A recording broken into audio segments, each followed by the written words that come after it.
नमस्कार दोस्तों, स्वागत है आपका अपने यूट्यूब चैनल पंकज गोगानी पे। दोस्तों, जैसा कि हम इंतज़ार कर रहे थे, सूचना सहायक सीधी भर्ती थी, उसकी एग्ज़ाम डेट के बारे में कहा जा रहा था और पहले से ये डिक्लेयर था कि 21 जनवरी को होनी है। तो अब राजस्थान कर्मचारी चयन बोर्ड है, उसने एक नोटिफिकेशन जारी किया है। जैसा कि आप देख सकते हैं, आज 22 तारीख को ये जारी किया गया है, जिसमें इन्होंने क्लियर कर दिया है कि जो सूचना सहायक की जो एग्ज़ाम है, वो 21 जनवरी को ही करवाई जाएगी और इन्होंने टाइम भी बता दिया है। टाइम क्या रहेगा? सुबह 10 बजे से लेके 1 बजे के बीच में ये एग्ज़ाम कंडक्ट करवाई जाएगी। इन्होंने क्लियरली नोटिफिकेशन के द्वारा ये जारी कर दिया है।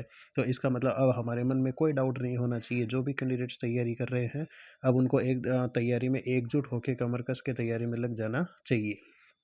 अब रहती है, जो नोटिफिकेशन उन्होंने जारी किया है उसमें कुछ और भी पॉइंट दिए हुए हैं जो भी हमें ध्यान रखने हैं। अभी वर्तमान में नई सरकार जैसे ही बनी है, बनते ही तुरंत इन्होंने कुछ अमेंडमेंट्स किए हैं ताकि आगे जो एग्ज़ाम्स है उनके अंदर पारदर्शिता बनी रहे। तो इनके लिए देख लेते हैं अपने कौन कौन से और भी पॉइंट्स है वो इसमें इंक्लूड किए गए हैं। तो सबसे पहले अपन देखें तो इसमें पॉइंट नंबर 1 दिया हुआ है, जिसमें अपन देख सकते हैं कि इस बार जो आपकी ओएमआर आएगी उसके अंदर क्या होंगे, A B C D 4 option तो आ ही रहे थे। हमेशा A B C D 4 option आ रहे थे, लेकिन इस बार क्या होगा, एक ई ऑप्शन और होगा।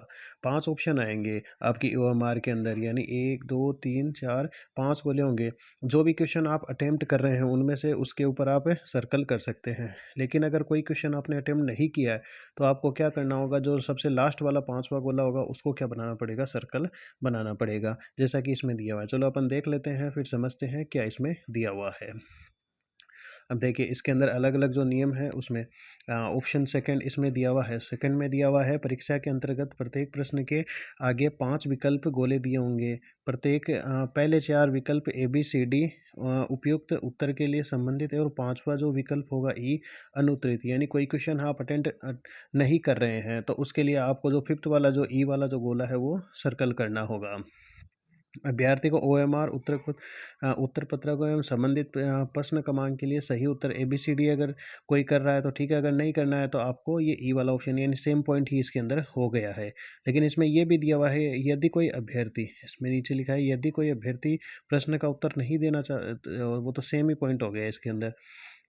अगला पॉइंट दिया हुआ है, यदि 5 विकल्पों में से कोई भी विकल्प गोला गहरा नहीं किया गया तो उस प्रश्न का, यानी सबसे इंपॉर्टेंट बात ये है, ये पॉइंट नंबर हो गया कि आपने कोई क्वेश्चन अटेम्प्ट कर लिए, जैसे ए बी सी डी कर लिए, कोई ऐसा क्वेश्चन है वो नहीं किया है और आपने ई वाला जो ऑप्शन है वो भी आपने सर्कल नहीं किया है, तो क्या होगा, आपके लिए वो कंपलसरी हो गया। अगर ऐसा नहीं किया जाएगा तो उस कैंडिडेट्स के 1/3 मार्क्स है वो क्या हो जाएंगे, माइनस से हो जाएंगे। इसका मतलब कि आपको वो हर एक ऑप्शन है उसमें चेक करना होगा और चेक करके जो गोले हैं वो काले करने ही होंगे। अगर नहीं करते हैं तो उसके लिए मार्क्स से माइनस हो जाएंगे। तो अब तो ये क्या होगी, दुविधा बन गई है, अब तो हमें हर क्वेश्चन अटेम्प्ट करने ही पड़ेंगे।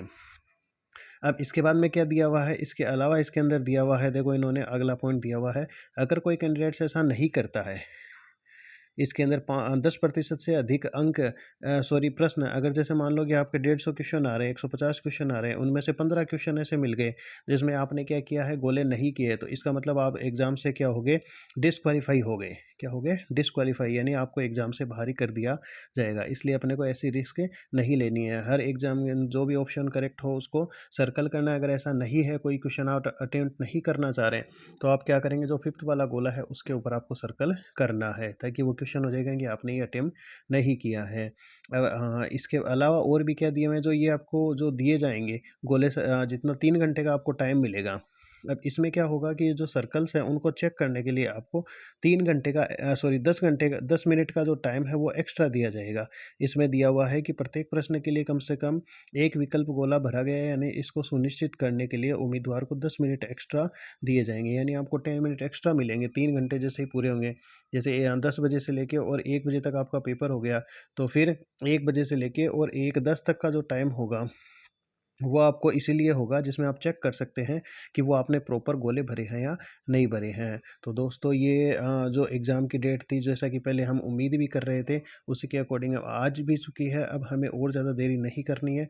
जो भी कैंडिडेट्स जिन्होंने फॉर्म भर रखा है, कमर कस के तैयारी कर रहे हैं, तो अब उन्हें बिना ज़्यादा डिले किए, बिना कुछ ज़्यादा सोचे समझे अब अपनी तैयारी को और ज़्यादा बूस्ट करने में लग जाना चाहिए। उम्मीद करता हूँ वीडियो आपको अच्छा लगा होगा।